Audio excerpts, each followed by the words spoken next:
Hey guys, today is April 21st of 2022 and it's been a little while, I guess. I'm doing good. I thought maybe I would do a video on why I decided to transition uh, and what the process was, what the steps were, and how it's been since then. So I was injured on the job in 2005 and the injury caused me to be medically retired. Now, I couldn't, my job required uh, running in full runs, takedowns, that kind of, I was in law enforcement, public safety, should I call it. So, yeah, I developed plantar fasciitis and through the course of medical treatment over 2 years, things didn't get better, nothing helped, and I ended up developing peripheral neuropathy, which was nerve damage. So, anyway, in the course of being off work, now fully medically retired, I had to deal with myself a little bit more. I didn't get distracted. You know, I was having to face, well, due to medications I was taking, I couldn't stand the smell of alcohol. I couldn't drink it. Uh, I so I had to deal with things soberly. Not that I drank all the time, but when I would get in, have social events like football or things like that, alcohol was involved. It helped me to it just helped me to deal. So you know, having gender identity, you don't know.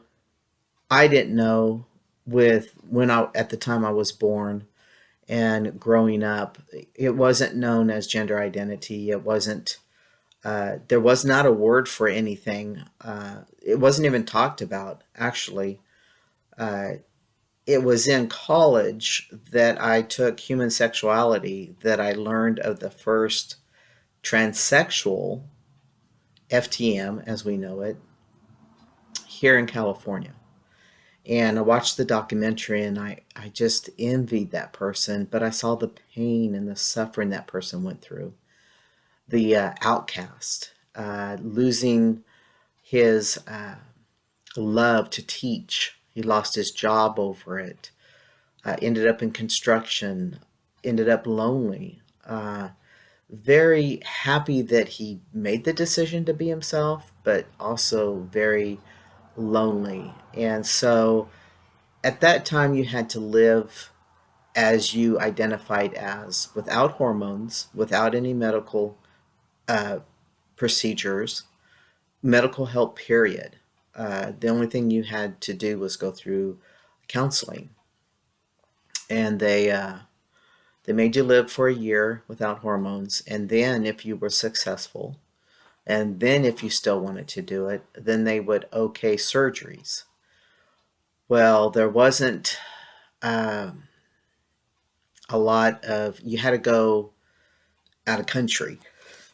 There wasn't anything offered here in the States. And people had to pay out of their pocket. And at that time, I believe, don't quote me on this, I think it was like 100 grand for the lower surgery. And I don't even know if that was a stage or whatever it was. And I just knew, number one, that I could not live, I couldn't act that life. If someone was to even look at me with a question, I would probably just buckle. I'd probably just gut myself. Um, and then to know that I would never be able to afford those surgeries was like defeating the purpose. And so I basically, because of my sexual orientation, just kind of accepted that I was part of the LGBTQ community. And And then tea wasn't even in there, I believe, back in those days. But what happened with me through the years was not only did I have to search my soul, because I always knew growing up, being raised, taken to church. I wasn't forced to church by my parents, but my other part of the family, my dad's parents and his sisters, were very religious and kind of made it known that we should be going to church. But through it all, questioning that the God that comforted me in my questions, in my sorrow, in my my tears, the love I felt, the acceptance I felt, the warmth I felt when I would seek that. I questioned how could the same God turn, his back on me? How could he reject me for just being me? And so when I uh, accepted my life into the LGBTQ community, I would never trade the friendships that I had through the years, and I still have. Wonderful, wonderful women, and to this day, I'd rather watch women's sports than men's sports because women have been so oppressed through the years and held down and told they couldn't and can't and shouldn't and all these negative words towards them. Anything a woman can do to succeed, they've got me 100% backing them up. So when I get into the social events, I drink, and it wasn't to that I was unhappy or anything. It was to handle my gender identity. It was to handle that I was still different. I didn't fit in with the heterosexual world. I didn't fit in with the gay world, and I was just an outcast. So, yeah, I was a binge drinker. I'd put away a 12 pack at a time, but again, it wasn't every night. It was just at a party or a Monday night football. And and then when I was retired, I had to deal with that identity. And not only was I depressed because I wasn't working anymore, I was used to working since I was 16 years old. I mean, I basically supported myself from 16 on up.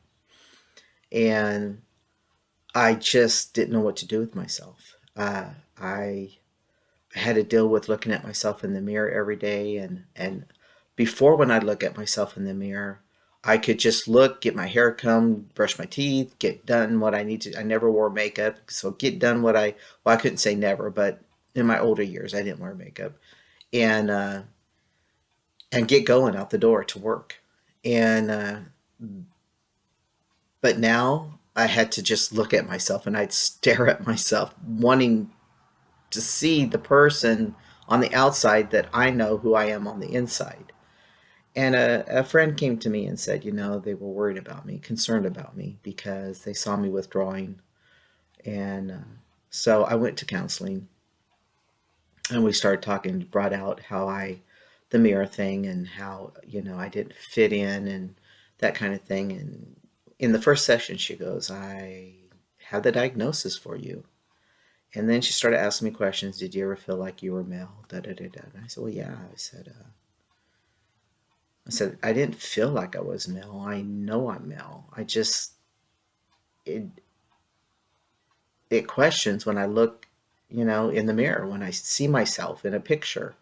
I feel this way all the time until I see myself, and then or someone calls me a female, or calls me a woman, or calls me, her or she, and I said I can't describe the feeling my ears feel when I hear that, but it triggers something inside of me, and I said I just am having a harder and harder time dealing with wanting to be around anybody, wanting to you know do anything. I don't know what to say. I don't know how to. I don't know why I'm this way.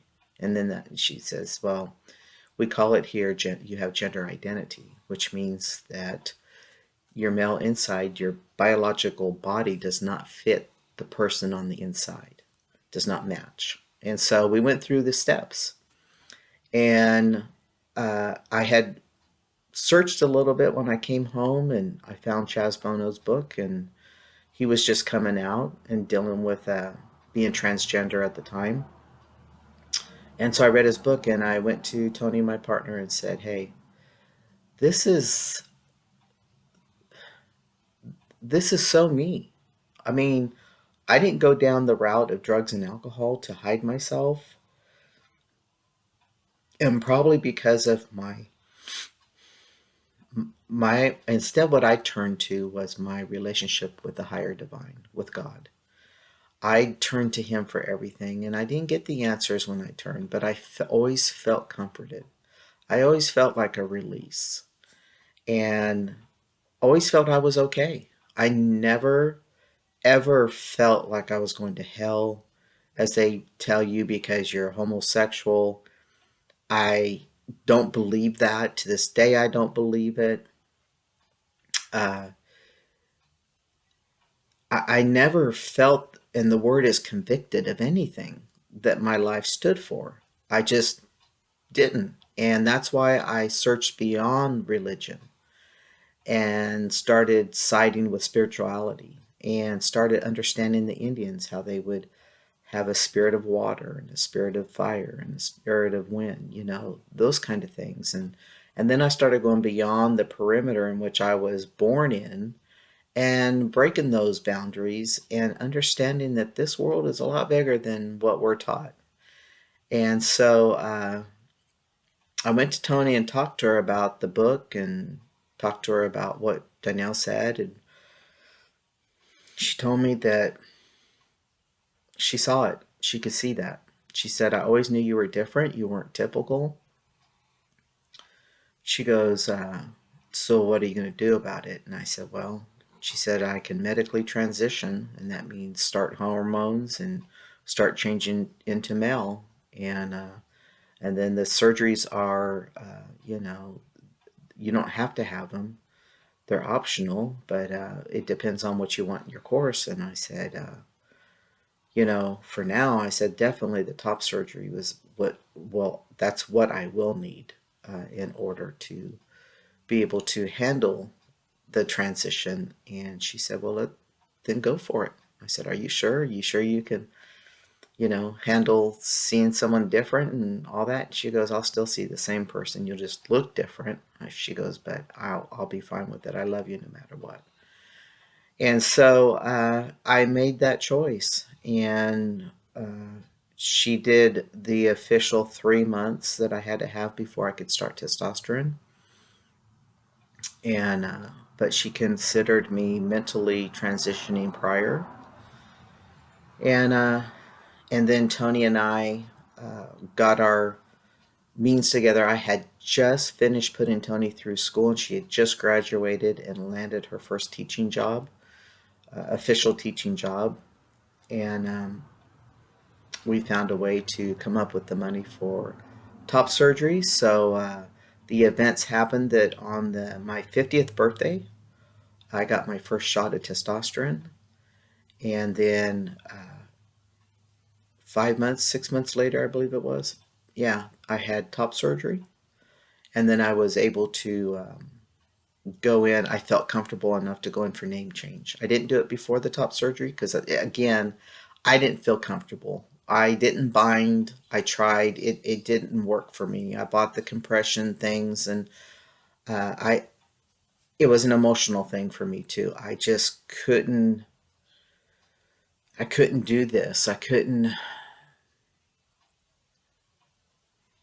try to be something I wasn't at the time. But that's just me. Don't take any of what I say for me personally like I'm putting anyone else down, because definitely everyone has their own journey and everyone handles it differently.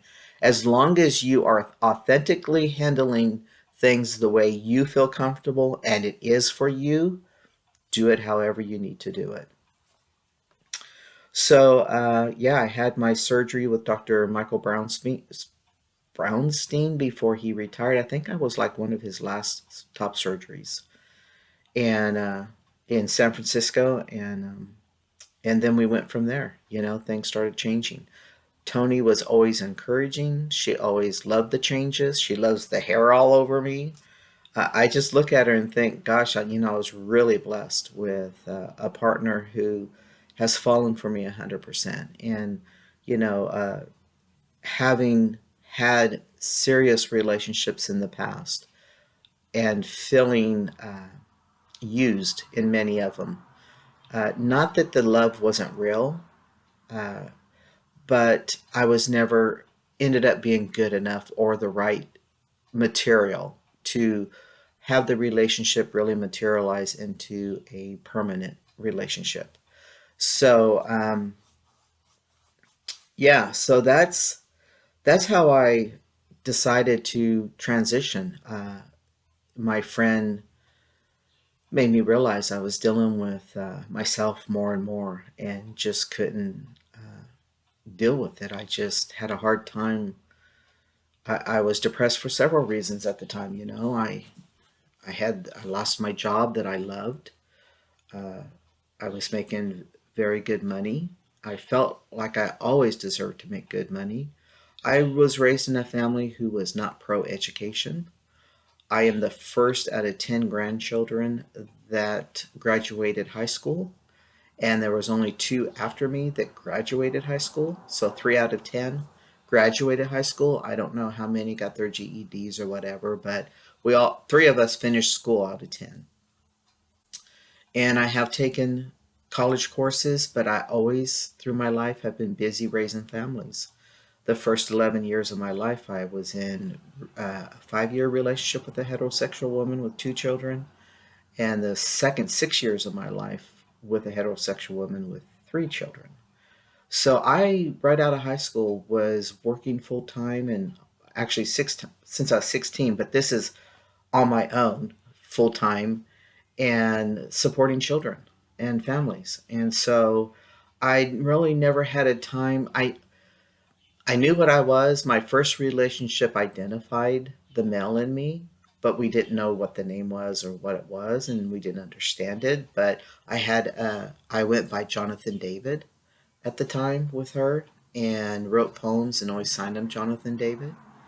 And I would have named myself Jonathan David had it not been that my mom had an ex David that was not a very good person. So she did not want to be reminded of him. So I respected that. Anyway, I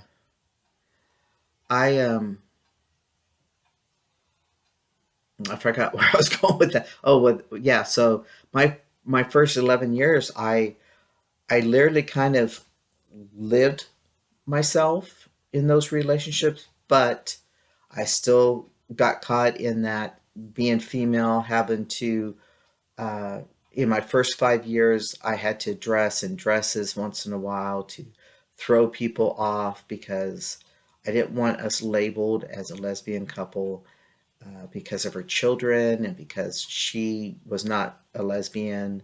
And so we dated guys and everything. And she was a very beautiful woman, and every guy she dated, they wanted more and more of her. And it was very hard for me because I had to fight her on saying no. And I never thought when the time came that it would be behind my back and she would have a relationship with a guy and didn't tell me.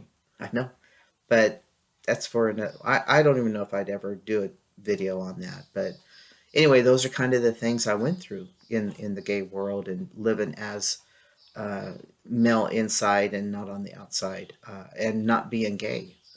So when I did finally have relationships with actual lesbian women, they were good. The women were nice and good, but there was always an absence for me because they wanted to be with me as a female and I had limitations. So some of you guys will understand that right from the get go. Um, I'll just tell you that I did not like my chest fondled with or touched, and that would draw some problems and issues. And I would just like, it is what it is. I'm not going to turn me on that way. You would turn me off, and the good thing was is that I was in love with the female body, so I didn't have any problems doing what I needed to do. But yeah, there was other things. No intercourse, no penetration, nothing like that. I just didn't, just wasn't there for me, and so I was a limited person that you could have a sexual relationship with. But they fell for me, and I had them, and it was okay. And I would have probably kept, but I don't know if I would have. I mean, Tony, when I met Tony, Tony was typically opposite of any woman I've ever been with. She was more tomboyish. Uh, well, I think that's culture too, because she's a Mexican and she's from Mexico, and so she was raised on the farm. So she, but I don't want to put anybody in a box because there are farm women who are very feminine. So she just was more boyish, but she wasn't tomboy. But sh what made me fall for her was one night she was on the dance floor with a bunch of girls. You know how girls always get on the dance floor and dance in a circle. And I saw the femininity in her at that time. I saw that she is feminine in her own way. And then things just started coming together for us. She's When we had counseling before we made our commitment, I was asked to describe Tony, uh, what she is to me, and she's like the sea. She's the calm, not the storm, but the calm part. The ocean is calm for me. I never look at the ocean as violent. For me, and I'm not talking about going in the ocean and having the big tidal waves or whatever with the ships and stuff. I'm talking about the beaches, and the cliffs and stuff, and how the when the water comes up against crushes against the rocks and the cliffs. That for me, that's a calm, that's a healing, uh, and that's what Tony was to me, and still is. But at the time, that's how I saw her, and that's how she's always been for me. She's my calm, and I can be not fast to react, but I can be very adamant when I see something the way I see it, and then once I say what I gotta say, then she'll just calmly say, "Well, did you see that, or did you look at that, or did you remember this?" And oh crap, yeah. So we're really good at doing projects because when I'm fighting something, she's the eyes on the outside and says, "Well, could we try it this way?" And I'm like, "Oh shit, I didn't even think of that. Yes, that's common sense. Yes, we can try it that way." So I'm kind of one of those guys that will maybe not do the simple first and the hard first, and then she's the one who simplifies it. So anyway, but our relationship just, it didn't change. Uh, I She had to get used to my voice.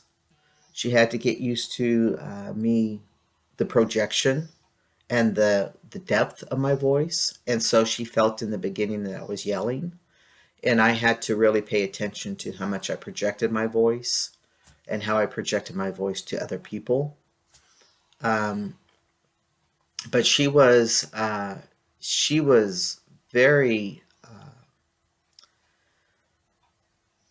just very accepting. She loved all the changes as they happened. Very supportive in my surgeries. Uh, she had to stay home during my phalloplasty when I was up in San Francisco because we have animals and she had work. And so my sister and my mom went up with me. But when I came back, she was very, uh, very nurturing during the process of me learning my body, me understanding that this is not perfect, but it's me. Phalloplasty, I believe phalloplasty for me fulfilled my emotional and my mental status, but then it also fulfilled the physical part as far as feeling comfortable going into the restrooms, you know, knowing that my our sexual life would be as I originally always felt our sexual life was, but now I have the tools to make that, excuse me, to make that happen. So, uh, yeah, I think that was the hardest thing in the beginning was just my voice. I noticed that at first I got road rage really easily on the road. Uh, when I got pissed, sometimes not Tony. I never got pissed at Tony to where I would scream and holler and get really upset. I just we've never had that relationship. But I remember our farrier at the time uh, not taking my horse first because I was first, but went and got another horse and didn't explain to me why he didn't take my horse first, and then let my horse sit there while he did four more horses. And so that pissed me off. And when my sister offered to take my horse, untie her and or go get her, come get her, I said no. And then I went off on her and she called me a jerk, effing jerk, and walked off. And I realized, okay, I need to watch how angry I get and how I handle my temper when I get that way towards others. And so I learned from that. But that's the thing, guys. If you haven't started transitioning and this is what you want to do, each stage that you transition, pay attention to yourself and pay attention to how you talk to and treat others and how they're responding to you. Okay? When someone responds to you defensively, 9 times out of 10, you caused it. You went offense. And we should never make other people feel like they have to be defensive. Uh, I should have said, no thanks. I had her tied up, but he took everybody else and didn't tell me why, and I'm letting her eat now. You know, just explained it instead of getting pissed and going off and all that stuff. But as far as socially with Tony and I in the relationship, she got very upset in the beginning because as I started being recognized as male, she started seeing the changes in other people. For example, like when we would go into a restaurant, we didn't get the dirty looks, the judgmental looks. We didn't get treated like females it, by the waiting staff. And I'm talking about probably maybe gay female lesbians, I don't know. But the difference was me being male and being accepted as male or being seen as male. Uh, I got a lot more respect. And she did not like that. She did not feel it was right, and it isn't right. We noticed the white privilege, we noticed the male privilege, and I still do to this day.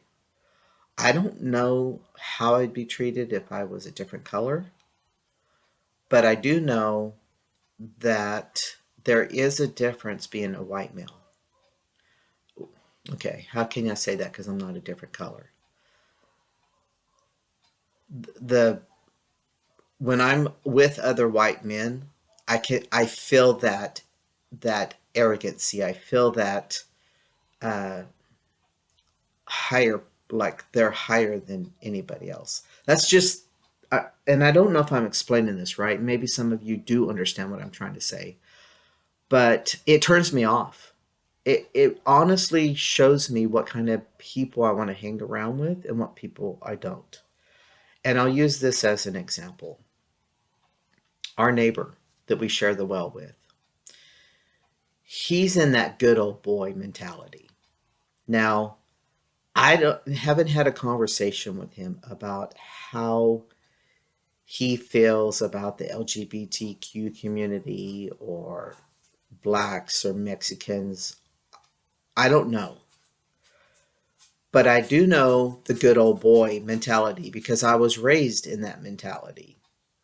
And he's part of that mentality. And he has made some comments that would make me think that if he knew I was trans, yeah, I'd be the talk of the town in his circle. And so once I started learning that about him and feeling that about him, I started staying away. I don't make conversation with him when I see him. I just don't have anything to do with people that treat other people lower than them. And so that was a difference that Tony really reacted to in the beginning. And now she's just accustomed to it. She sees it. We've discussed it. We know it is for what it is. We understand now it happens. And that's not in our control. But we do not treat other people like that. And so that's what's in our control. So as far as like relationship, I think I was very blessed with having the kind of person that can not be so focused on a certain sexual orientation, that she did not change her mind about me just because my body changed. And now I want to say this: that doesn't mean that lesbians who end up with trans guys will end up with guys who transition after the relationship started and they just couldn't handle it. I'm not putting those women down because they're lesbians and you need to understand that. I think I was very uh, blessed with Tony. And I honestly believe because of the life I've lived and the way I've treated people, even when they treated me like shit, I think I've reaped what I've sowed as far as my relationship with Tony. It's not perfect. All relationships take work, and they take working together, giving and taking, not being narrow minded that everything has to go your way. I give Tony a lot. I spoil her rotten. I know I'm home all the time. I do all the cleaning, everything. Now, what I don't do is pick up after her. And that's a battle, if you know what I mean. But uh, there's a difference when I don't know if there's a difference. You have to remember that every person is an individual. And sometimes falling in love with a certain gender uh, and being in love with that gender and that personality that goes along with that gender and that spiritual person that goes along with that gender, uh, and fully engulfing that person gives you probably more of a chance to being more compelling to accepting the change in the gender. If it were me, I don't know what would have happened because I know when I used to date guys to throw people off, if and when they tried to kiss me, I just felt like I was kissing the same sex and it just did not do anything for me. I could not have sex right now, as far as I'm concerned, if Tony had transitioned. That it just wouldn't have happened. I'm not saying that people can't or they don't. There's plenty of examples where people have transitioned and thought they were still attracted to that sex and have found that they're now attracted to the same sex they are when after they transition.